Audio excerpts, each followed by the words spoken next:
Hello, everybody. Welcome to another episode of the Webdelics podcast, where we're on a journey to find out the truth about psychedelics and plant medicine, get rid of the myths, and change the narrative. I'm your host, Scott Mason, and with us today is a very big thinker, and I'm so excited to talk to him, the one and only Ross Sullivan. Ross, welcome to the show. Thank you, Scott. Yeah, I'm really excited to be here and to dive in with you. I can't wait to. But before we get into all that, Ross, tell us a little bit about yourself. So let's see, my background, the most significant background for me is in health and holistic health and fitness. And I worked in that industry for about 7 years leading up to the end of 2019. I took a sabbatical, was feeling pretty disillusioned with a lot going on in my life, and had the privilege of being able to travel and go on an inner journey, but do that in an outer context. And so I came back in 2020 from that sabbatical, and I really was trying to understand what my work to do in the world is, what my innate gifts are, and what I really want to contribute to the world and to our society in a transitioning world. And when I came back, it was the pandemic and also this sort of rise of the psychedelic industry, right, as we're beginning to know it. And I've used psychedelics over many years in different contexts, celebratory and also spiritual contexts, and all of the experiences that I've had have been very significant. So it's always had this place in my life and in my heart. And so when I saw this happening, I got really curious and wanted to learn, to try to understand how I could participate in the industry and in the emergence of what is now becoming an industry. And so, like I mentioned, I have this background in health. So my interest lies in health and individual health, but also the health of a society. And so I have this sort of propensity to think in terms of systems. And so I have this interest of where the two meet, the intersection and the relationship between the individual health and the health of a society. And so I really started to sort of take a critical, if you will, approach to the industry and got curious about how psychedelics are going to be so revolutionary as they're being talked about within these larger systems that we live in that are sort of showing that they cause the mental illness and a lot of the diseases of despair and even physiological diseases that we're suffering from and looking to use psychedelics to heal from. So I had this question in my mind, and I started to connect with people in the industry and was really fortunate enough to get involved with some cool projects. And I did some volunteer work with the North Star Project for a period of time. And then I got involved in some of my own projects with other folks that I had met in this space, and started something called Center for Psychedelic Education. And it was a fairly short-lived project, but learned a lot. And that project has since dissolved in its original iteration. And what's carried on is my work into now the Institute for a Sustainable Future. And I'm the executive director there. And what we are doing is our mission is around improving and supporting ecological health. So what we're really looking at is economic ecology, or social and environmental ecology, and how our economic paradigm has deteriorated those two realms, the social and environmental ecology. And we look at psychedelic medicine as a social technology then. And so what I'm really interested and think a lot about is how psychedelic medicines as a social technology can impact our society, and on every level, from the individual to the community to the larger systems. Contained within that bio are the seeds from which this episode's topic began to grow. So what we're talking about today is the relationship between psychedelics and social transformation. A number of these transformations you mentioned in your introduction to yourself, by the way, not the least of which is the pandemic that we are just now getting out of as of the 2023 date of this recording. But also you reference larger systemic elements of our society and culture, all of which are impacted by psychedelics, all of which seem like they might be shifted or maybe not. This really is a sequel to an earlier episode in this podcast, episode 9 to be specific, called My Eyes Are Opened. That episode was my attempt to grapple with the Psychedelics 101 interviews that formed the very early episodes of this podcast. As I thought about them and processed them, I began to realize, although I went into Webdelics thinking about psychedelics as a mental health healing modality, it really, I began to think about its relationship to the brain, to spirituality, to the medical industry. I began to realize that its tendrils could be ever expanding. And so the series of episodes that this one is at the end of contend with those issues. And we've discussed everything from psychedelics and racism to psychedelics and religion and ethics. Shamanism, what it is and what it means, psychedelics and the law, and psychedelics and the economy. And I really wanted to bring you in the room to begin to tie all of that together with me, because it's a lot to take in and think about. Like I said earlier, and in the My Eyes Are Opened episode, the potential implications of the psychedelic renaissance are far-reaching, like a snowball that's just gathering more and more ice as it rolls. And it seems like it could literally, if it fully actualizes, change everything about the world as we know it. But Ross, I'm a newbie just analyzing this and stepping into it. Am I being over dramatic? I don't think so.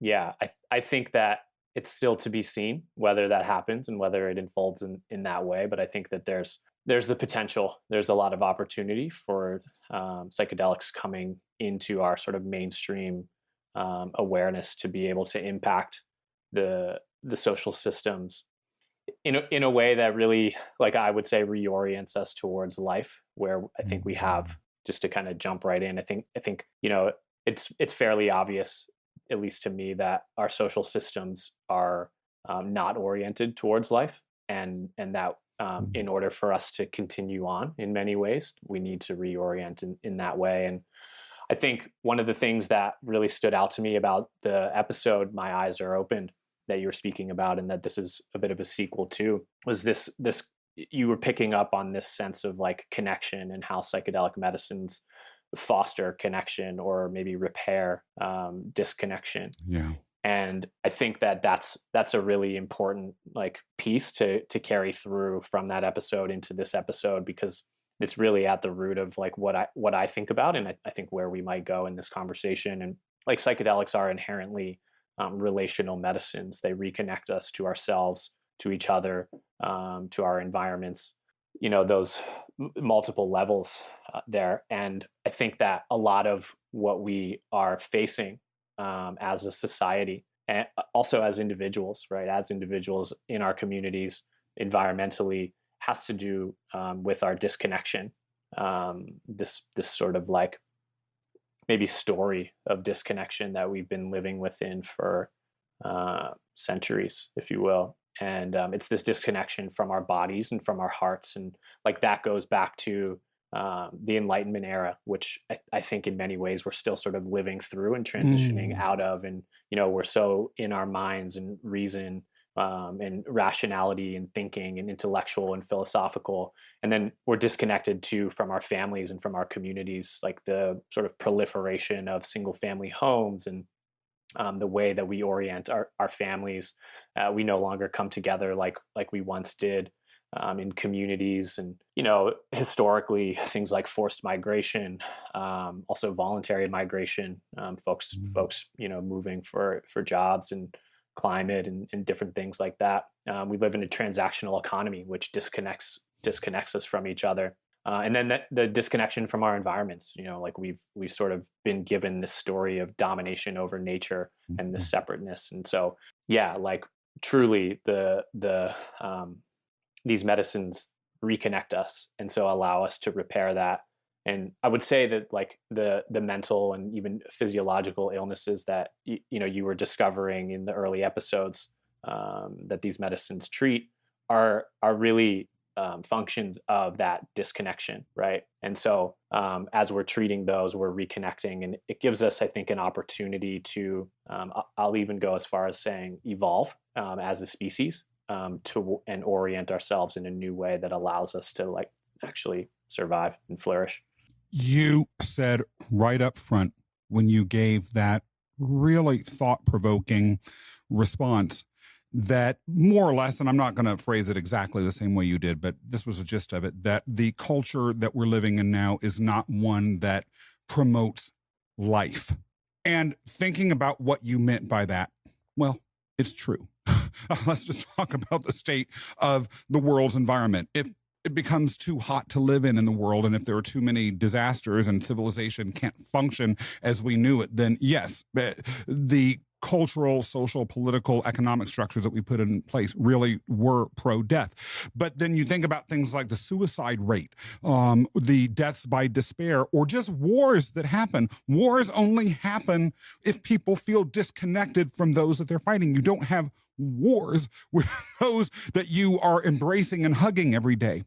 And so I have to then, understanding that fundamental truism that you're saying with regards to our culture not promoting life, have to then draw a through line to the Enlightenment, which you referenced. Now, for those who may not be familiar with historical terms, and I ain't anyone's idea of a historian, so let me just disclaim myself out of that one right now.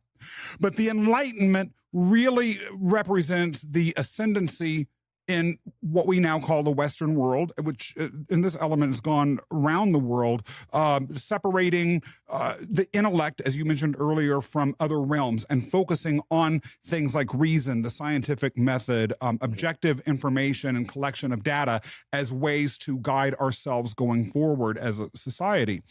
And I hadn't really thought about that being the driver of the current cultural situation that we're in. But I do have to think about some of the earlier episodes that we've had here on Webdelics. For instance, the episode called What is a Shaman, which really discusses how shamanism as a personality type, as a way of thinking about one's engagement in the world, differs in what that guest referred to as the global north versus the global south. Really, though she might not, but I might reframe it as those impacted by the Enlightenment versus cultures that existed beforehand.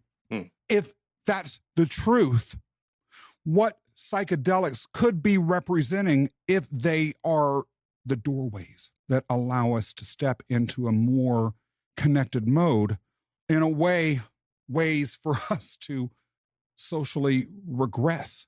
Now, that might be good. That might be scary. I like some things that I've gotten because of the Enlightenment, like electricity. Are we really prepared to take that, or is that, again, taking it too far? Is this really a place in a direction that we as a culture or a society would want to move? Well, I wouldn't actually say that it would be a regression, like a social regression. I think, and I noted this just before, this idea of an evolution. And I think that like what psychedelic medicines can do is give us this opportunity for like a conscious evolution where we can look back at history and look back at pre-Enlightenment era cultures and societies and civilization, and what has come out of the Enlightenment era, and kind of take what works, like what we know works well for all of us, all beings, all sentient beings, and maybe carry that forward into where we might go as a civilization. So yeah, I wouldn't necessarily say a regression. I think maybe a recovering of some of those things that had been lost from this period of time of domination and control, and bring that into, and there are some like magnificent things that have come out of, the last few centuries that, like you said, like we probably want to take those with us, and they'll help us with us as we go. But yeah. Yeah, like I'll tell you one thing that the Enlightenment brought us, albeit it took a little while to get here, but I don't want to give up is podcasting. That would stink, at least Yeah. from my perspective, if it went away. But Yeah, that like being we said, wouldn't be able to, we wouldn't be having this conversation, right? exactly. Yeah. But then I also have to ask, thinking about it a little bit more critically, as people talk about the Enlightenment, post-Enlightenment, modern culture, all these sorts of things, bringing this separation and this sense of death or this sense of disposability or transactionalism that psychedelics could push back on. People were doing psychedelics and all other sorts of plant medicines throughout history. I mean, as I have researched some of these episodes, there's articles that I've read about saying that everyone from the ancient Greeks to the ancient Israelites might have been using various versions of psychedelics in their religious rituals. And then, of course, that doesn't even count indigenous Native American cultures or African cultures. And yet, despite the easy availability of these plants that allegedly heighten connection, people were still having wars. People were still committing suicide or doing all sorts of crazy stuff. I mean, to me, I can't help but wonder, well, what would make the psychedelic renaissance and the accompanying tools that psychedelics represent as agents of reconnection be able to do so more effectively than those that existed in the pre-Enlightenment cultures who were slaughtering each other every time they turned around, might have been able to do themselves? Yeah, that's a really good question. And I'll be honest, I'm not exactly sure how to answer that, though. There's a few things that come up. So one of them, I'm going to try to like weave a couple thoughts into this. So I love it. So what comes up is that there's this sense that I have that it's not necessarily the taking of psychedelic medicines that can foster this and can facilitate this change. And so simultaneously, what we're looking to bring these medicines into the mainstream to heal is mental, and mostly mental right now, but some science and evidence is showing physiological illnesses that are largely caused, and there's research that shows this, by our economic paradigm. So the massive inequality and poverty that we have in our country and across the world, those populations are more likely to show or exhibit depression or addictions or these types of diseases of despair that we're looking to use psychedelic medicines to heal. And so you have this idea then that there's the psychedelic medicine clinical treatment that's going to heal this disease or this mental illness, which it can, but it doesn't necessarily get to the root cause of like what's the environment that's creating all of that illness. And what I believe is that psychedelic medicines and therapy, as we're attempting to bring it into the healthcare system, our current healthcare system, it actually won't work to do that. And so this is where it's not necessarily the taking of the medicines that can facilitate the change, but it's actually like, how do we integrate them into our culture and into our society in a way that truly promotes health, that then like affords us the opportunity to look at these systems. So to look at our healthcare system, to look at our economic paradigms, to look at, the forces of like racial inequality and the different forces that have created this environment, and say like, oh, well, if it's not going to fit into there, like how can what do we have to change? Like what do we have to adjust in order for health to actually occur? Why is it, Ross, that you're skeptical that plant medicines as healing modalities will really fit within or work within our existing healthcare paradigm? Yeah. So I think that it goes back to how I said at the beginning that psychedelic medicines are like fundamentally and inherently relational. And what we have is a healthcare system that is not that. It's transactional. And our healthcare system is designed to treat symptoms and to extract profit. And so when you have a medicine or a treatment that's working on a relational level and also then like working at this root cause level, which I think a lot of the research is showing that like these medicines allow us to really get to the roots of these issues that we're facing. It doesn't fit. Like if you have a root cause medicine, a medicine that's treating a root cause, and Mm-hmm. a system that's designed to just treat symptoms, Yeah. it that doesn't add up. And so I think too, there's some evidence starting to show that this like the commercial models of psychedelic medicine aren't working. So within recent months, there's been several ketamine clinics and like corporations really that have failed, while the community-based centers and clinics are really thriving. Interesting. And so this my sense is that this like there needs to be an orientation towards community and towards like place-based health, rather than like how our healthcare system is designed for, as I said, treating just symptoms, and also in this extractive like profit driven model. Does that make sense? It does. It, as before, raises other interesting questions that I have to pursue. Hmm. The healthcare system, as well as the business ecosystem surrounding it, is one of the largest sectors in our entire economy. And it is only that large because the businesses within it have scaled. If plant medicines become gradually accepted as effective ways of dealing with some of the fundamental issues that those facing either mental disorders or, in some cases, like you mentioned earlier, brain disorders. An episode early in the series featuring a doctor by the name of Molly Maloof, by the way, is well worth listening to because it talks about someone who had a brain disorder actually fixed through psychedelic use.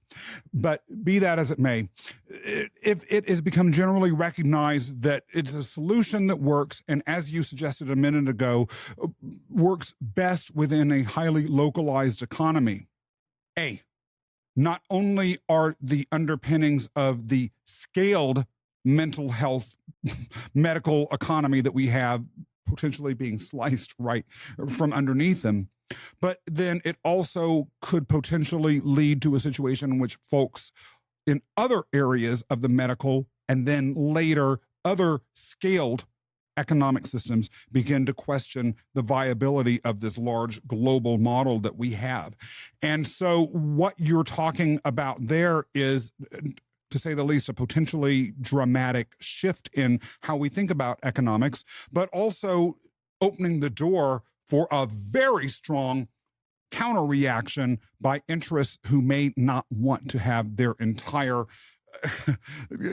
economic dominance smashed. And so to me, then that sort of raises psychedelics as something that are a potential threat, not to the economic order in that we've been talking about so far, a threat that could shake it up, but a threat that could be shut down and reinforce the existing economic order, at least in the sectors that it impacts. Thoughts? Yeah. So this is why we're having this conversation, and why this episode is to me so fascinating, is because it goes much deeper and further than one might like imagine on the surface. And I think what you're speaking to in terms of the consequences of what I'm sharing, we have to like sort of frame this within a context that I think shifts maybe the way that we would think about it. And so that context is that like we're in the midst of what some call a meta crisis. So we're facing these like multiple overlapping and interconnected crises that as a global civilization are like we're on the precipice of some real serious implications. And those like include ecological collapse, climate change, species extinction. Like some say that we're already in the midst of the sixth mass extinction, increasing pandemics, inequality, poverty, racialized hierarchies, like all of this stuff, right? So you might say, yes, like bringing healthcare to the local level taking the power away, if you will, from this global healthcare system and the financial and profit incentives that it has, would really threaten the folks that operate within that and that are making a lot of profit from that. But we have to really consider, like, what are the alternatives of that? Like, if we decide to say, like, yeah, we're going to clamp down and we're going to continue to go this route, like, we're talking about massive collapse on like multiple levels. And I think we need to tell the truth about that, and we need to contextualize the rise of psychedelic assisted therapy in the healthcare system in that framework, in that context, and really say, like, we kind of, at least in my opinion, like, we don't really have any other options, right? We really need to consider this in terms of what could happen if we don't have this conversation, if we don't put this in the context of a meta crisis, and look at it from that point of view, in that framework. Interestingly enough, thinking about the need that we may well have for rethinking our existing economic and social hierarchies and models that are in place already, psychedelics, if used carefully and with the appropriate preparation, safeguards, and all that, have been, from what I've learned doing this podcast, been positively associated with increases in creative thinking, lateral thinking, the sorts of thinking that can lead to solutions, which we desperately need. Now, I actually want to turn our conversation into a different but related direction. Okay. Because we're talking about social hierarchies. One of the interesting things that I have discovered, and again, we talked about this briefly earlier, about the impact of psychedelics, is that it reconnects people to their spirituality. And I find it endlessly fascinating that the psychedelic renaissance is coming at the exact same time as we see across Western and even some Middle Eastern and Asian societies a precipitous decline in participation within organized religions, which were previously the dominant placeholders and containers for spirituality, or at least teaching of spirituality and public acknowledgement of spirituality. The Reformation, in other words, the time in which Protestantism separated from Catholicism, represented a step away in Christianity from the religious belief systems and the spiritual belief systems being centralized by the Pope and the Roman Catholic Church into more localized centers of spiritual influence. And then Protestantism, of course, is broken up into a zillion other denominations, which represent an increasing degree of decentralization. But psychedelics as spiritual connection tools seem to take that away even further. And to the extent that our sense of belonging, our sense of ethics around medicine itself, by the way, as well as mental health, have been tied to spiritual connectedness. Do you have thoughts about what the relationship between psychedelics and spirituality may mean in light of this larger milieu that we're talking about? As if we don't have our fingers in enough pots already during this conversation. Yeah, I do have some thoughts. Let's see where we want to take it. I think, well, I feel that a lot of what we've been talking about in terms of economics and the social systems, the values that are expressed through those come from a sort of spiritual disillusionment, or like a disconnection from our spiritual nature as beings on the planet. And so I think that in the way that psychedelic medicines offer that type of reconnection and offer us sometimes that direct connection to source or spirit or God, or however that may manifest for someone.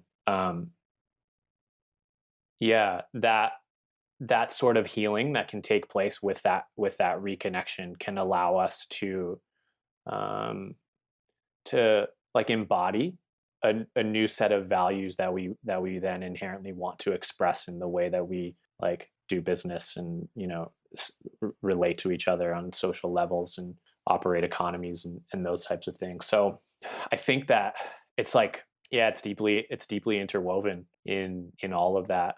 And this also sense of like this embodiment too is this sense of reconnection to our earth and our planet and like ourselves as a part of that being of the earth.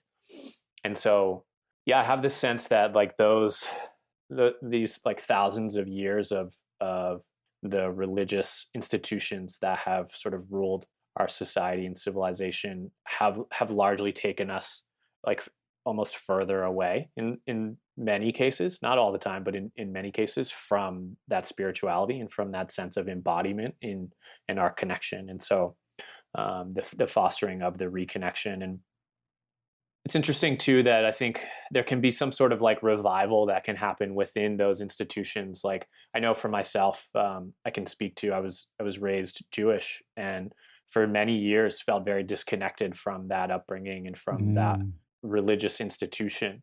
But through my explorations and my experiences with psychedelics, I've come to reconnect to that and to my ancestors that carried on that culture and those traditions. And not to say that I'm now like practicing or devout in any ways, but I have this sense of reconnection to the spirituality and to that which was like spoken about and taught through that institution, and can have a different respect for it. And so I think there's so much healing that can happen in the spiritual realms that impacts us here in the way that we express, in these realms. So much turmoil on this planet has occurred because of people who aren't healed. I am, even as we record this episode, reading a book about dictatorships, how they arise, why they arise, what rules people who choose to be dictators abide by in order to be successful in their reigns of terror. And one of the things that I can't help but think about, and I believe it's been said more eloquently somewhere in a quote I've read by someone who I don't even remember who they are, but they're a genius, which is that so much tyranny, so many dictatorships, so much oppression has occurred because of individuals who are mentally ill. And people like Saddam Hussein or Adolf Hitler, or all of them, when you look in their bios, they have severe mental health issues. And so if having psychedelics integrated into our day-to-day life practice, as some have suggested, easily available, something that just everyone does, that, as you're suggesting, can promote healing, could put us in a situation where even some of these larger social traumas, international conflicts or suppressions of people within countries, are less likely to occur, at least in theory, if people are feeling connected with the others that are within their community, or if their spirituality is viewed a little bit more expansively. That's a possibility that I'm excited about. But I think the other thing that I have to ask myself is, when we think about the growth of the psychedelic revolution, or the growth of the psychedelic renaissance into all of these areas, are there risks out there that we're not thinking about? For instance, and this is just, again, off the top of my head, if the appropriate preparation and integration does not occur and you go on a psychedelic journey, it could end up putting you in a very bad place. What if these things are available everywhere to people all the time, and they just use them, and we have entire communities where people are regularly having terrible psychedelic experiences and expressing that in the social sphere in ways that are tragic, awful, or even dangerous? And again, I'm only just thinking of what's coming to my head in the moment. There may be a whole host of other implications or risks associated with this that I'm not thinking about. Where does that thread of the conversation take you, Ross? Yeah, so much to say. few things. I think you mentioned the appropriate preparation and integration. I think it's really important to name how important that is. That, like, what we're talking about with all of this social change, and then you're tying this to like dictators and sort of world leaders that have expressed like mental illness. I think there's some evidence that shows that without the proper context, without the preparation and the integration, there's actually like a possibility for a proliferation of some like mental illnesses like narcissism and other sort of like more sociopathic tendencies. So it's important, I think, to name that and to know that it's really important that the context, and that's why I like bring back like, what is the context that we're putting psychedelic assisted therapy inside of? Like, is it capitalism, or is it that we're in this facing this meta crisis and like we really need to get our shit together? So this is where I think, like tying back to how I said it may not be the actual taking of these medicines that allows us to change in the ways that we're talking about, that it might be what it reflects back to us by how we incorporate it into the systems. So I don't like, I've come to this point where I don't necessarily believe or feel that like it should be available to everybody, or that it has to be available to everybody. I think that we really need to consider that deeply. And so I'll share to that point that there's it's pretty well known now that clinical treatments, when we're talking about health outcomes, like Yes. as a whole, clinical treatments only account for 10% of health outcomes. The other 90% is our social determinants. So socioeconomic status, education, our physical environments, employment, social support, access to healthcare, those things. And so I think like what I would postulate and what I'm thinking about right now is that like psychedelic medicines and psychedelic assisted therapies might only account for like 10% of the scope of what we're talking about. But it's what comes up in this notion that everybody should have access to, or how do we make it so that there's like, mass access to these medicines. But maybe we should be considering some other things of like, how do we actually address these social determinants so that not everybody needs psychedelic assisted therapy or access to these medicines. And then by doing that and considering that, I think we might mitigate some of the risks of this like dystopian psychedelic revolution that I heard you speaking to. Yeah, the dystopian revolution, or the sociopathic revolution. Yeah. Because in a way, that's what most dystopias are. They always seem to be the sociopaths rising up and taking over, as if that doesn't happen already. But that's I was going to say, yeah. All right. What are you talking about, Scott Mason? But then, then even that raises issues, because part of the possibilities that psychedelics seem to represent are an expansion of our creative thinking abilities, our ability to tie things together within the mind, within the intellectual realm, that could be bringing technological or creative or artistic possibilities. And what would that even begin to look like? Would we say, well, okay, if you're not a creative, you don't get access to it. And if you don't have a mental illness that would be treatable by psychedelics, you don't get access to it. And if you, of course, don't have some sort of PTSD or have not served in some sort of position where we feel that your trauma is appropriately presumed to have justifying psychedelic use, then you don't have access to it. And then we come into a situation where the ordinary person, again, is as usual sort of left out of the benefits of psychedelics, as well as the ability to contribute to the range of possibilities that psychedelics and plant medicines present. And so then if that were to happen, if those guardrails were to be in place, we could end up with just an even more deeply ossified, maybe slightly shifted, class system when it came to access to healing and creative regeneration modalities. I think that speaks to this like maybe sense of caution that we should have as a field and as an industry of like, how are we actually rolling this out?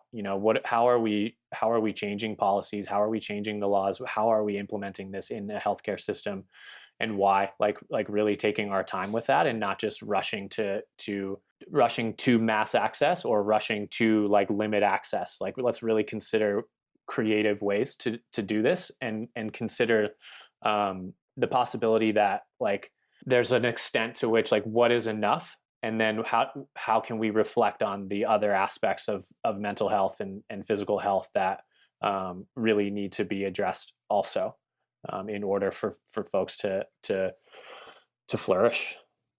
Closing out, that raises an important point, which is listening to the experts speak about plant medicines and psychedelics, hearing the individual stories of transformation, even hearing debates like the one we had between Zappy Zappelin and Jonathan Lubecki earlier in the season about to whom psychedelics should be delivered, who should have access, and what it should look like. It does put a pall on it. My tendency is hearing all of this, sort of diving into it more deeply as a curious but non-expert individual. I find it next to impossible not to get really excited about it and say, okay, let's have this change happen now. But what I'm hearing you say is that there are so many unknowns that the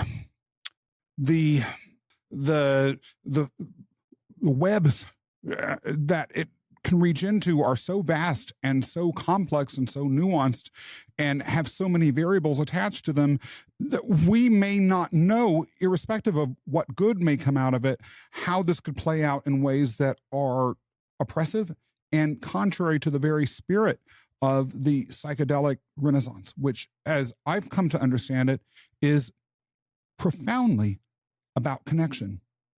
And that sense of the importance of taking time to think things through, not let excitement govern things like policy, is my big takeaway from this discussion so far.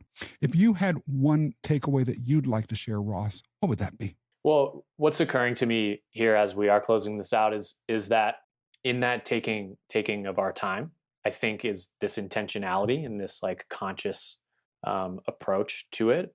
And I think that, you know, platforms like Webdelics and this podcast and this conversation that we're having, it's really important for these conversations to be had and for there to be a thorough education around psychedelic medicines, like from its very, you know, most simple applications to this really like sort of far out and pretty deep and expansive stuff. And so I think it's, yeah, even like inside of that caution to not rush in and to be more intentional is like, let's really shape the set and setting for which our culture engages with psychedelic medicines, like collectively. And I think, you know, like this podcast and platforms like Webdelics and other spaces of education and sharing stories and sharing thoughts and dialogue and that kind of stuff is really, really important for navigating all of the complexities that we've touched on today. Ross, where can people find out more about you? How can they follow you? Yeah, thanks for asking. I mostly live on Instagram and LinkedIn. So my personal Instagram is Ross G. Sullivan, at Ross G. Sullivan. And then my name on LinkedIn, Ross Sullivan. And the organization Institute for a Sustainable Future, we are in the process of rebirthing the organization. So just putting together some new web presence and I would say like look out for that in the coming weeks as well, and follow along with that journey and participate in the ways that you might feel called to. I most definitely will. I hope a lot of the audience members will too. For those of you who are listening to or watching this episode and you enjoyed what you watched or you heard, have no fear. Even more interesting discussions are about to be released. For instance, we have another panel episode in which regular folks talk about what they're thinking about concerning psychedelics and the things that they have absorbed through the Webdelics podcast. We're going to be talking about psychedelics and end of life, psychedelics and aging, how psychedelics can make you a better boss, even psychedelics and yoga. It is really cool stuff, and I am so glad to be a part of it and want you as the audience to be on that journey. And if you enjoyed today's episode, be sure to tell everyone that you know about what we're doing here at Webdelics. In addition, be sure to follow us on our various social media platforms, Instagram, TikTok, Facebook, LinkedIn, and then when you're done, Make sure that you subscribe to us on YouTube or on your favorite audio platform. Then go to the Webdelics website at webdelics.com, WEBDELICS.com. Sign up for our blog to get trusted, reliable, and objective information about plant medicine and psychedelics. And then, most important of all, be sure to come back for the very next episode of the Webdelics podcast.